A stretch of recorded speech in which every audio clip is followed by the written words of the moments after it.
Welcome to the deep dive.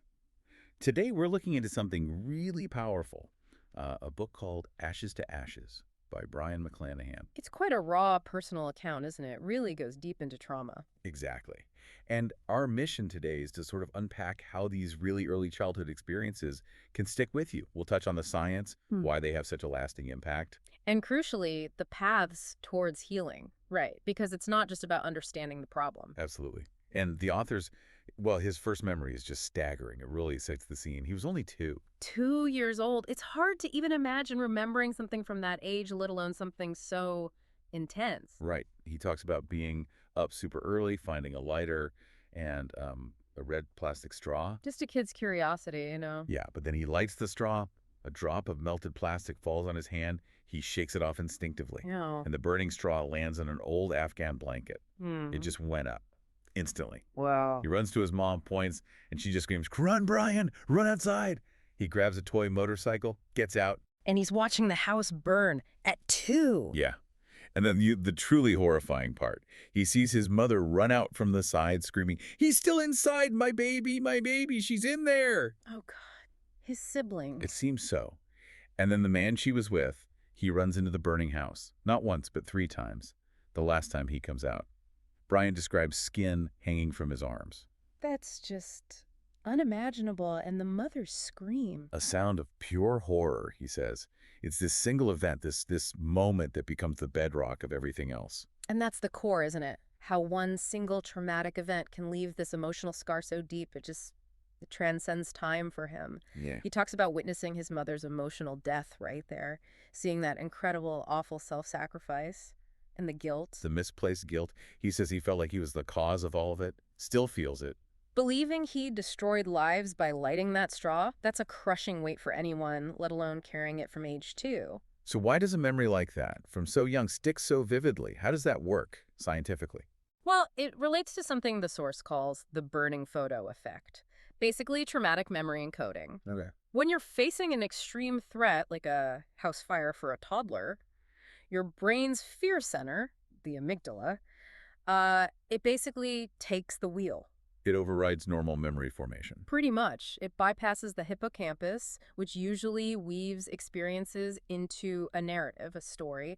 Instead, the amygdala just stores these raw, disconnected sensory fragments. Like snapshots, sounds. Exactly. The sight of the flames, the sound of that scream, the intense feeling of terror, they aren't logged as something that happened then. Ah, so they feel current. That's the key. They replay like these little movie clips, and your brain reacts as if the danger is happening right now, over and over. That explains so much. And the guilt part. Why does a child assign blame to themselves like that? It's tied to a child's egocentric thinking. It sounds strange, but in chaos, a young mind desperately seeks some kind of control. Control. By unconsciously deciding it was my fault. Because if they caused it, maybe, just maybe, they can prevent it from happening again by being good or different. Wow.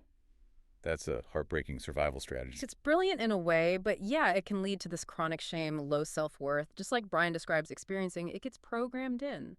And that programming clearly lasts. He mentions still having this hypervigilance today. Right, constant threat assessment. Like putting a T-shirt on his own kids, and his mind instantly maps out scenarios where they could be, his words, ripped away. That's the lingering echo, that constant simulation of potential loss, driven by that unprocessed trauma from decades ago, an unbearable weight, really. It really is. But okay, let's shift towards hope. Brian calls trauma programming and says it can be unwritten. So what are the steps? How do you start? That's the empowering part. If the brain learned this response, it can learn a new one. Highlights 2 key techniques. First is conscious observation, basically, mindfulness. Observing the thoughts and feelings. Yeah. Remember those little movie clips the amygdala replays? Mindfulness is about noticing them without getting swept away, labeling it, okay, this is a memory, or this feeling is fear. Creating distance. Exactly. You're separating your conscious self from the automatic reaction. You're telling your brain this isn't actually happening now. It starts to diffuse the trigger. Okay, that makes sense. And the second technique? Somatic integration. Connecting with the body. Specifically, diaphragmatic breathing.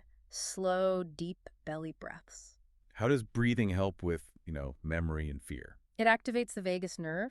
Think of it as your body's main calming pathway. Deep breathing shifts you out of that fight or flight state, The Strauss response. right, into the rest and digest state. It sends powerful safety signals directly back to the brain, countering those old fear signals. It helps release the trauma that gets physically stored in the body. So you're calming the body to calm the mind's alarm system, retraining it at a really fundamental level. Precisely. You're consistently sending that safe now message, rewriting the program. It's incredible that Brian managed to turn this around.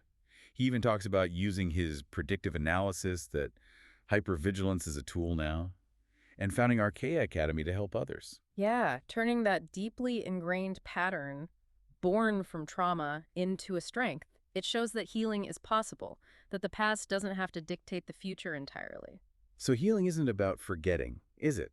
It's about integrating, teaching the mind and body that the danger is actually over. Exactly that. It's about understanding the story, understanding the mechanism, and then consciously working to update the system. This deep dive really shows trauma as a puzzle we can start to decode. Which leads to a final thought for you listening.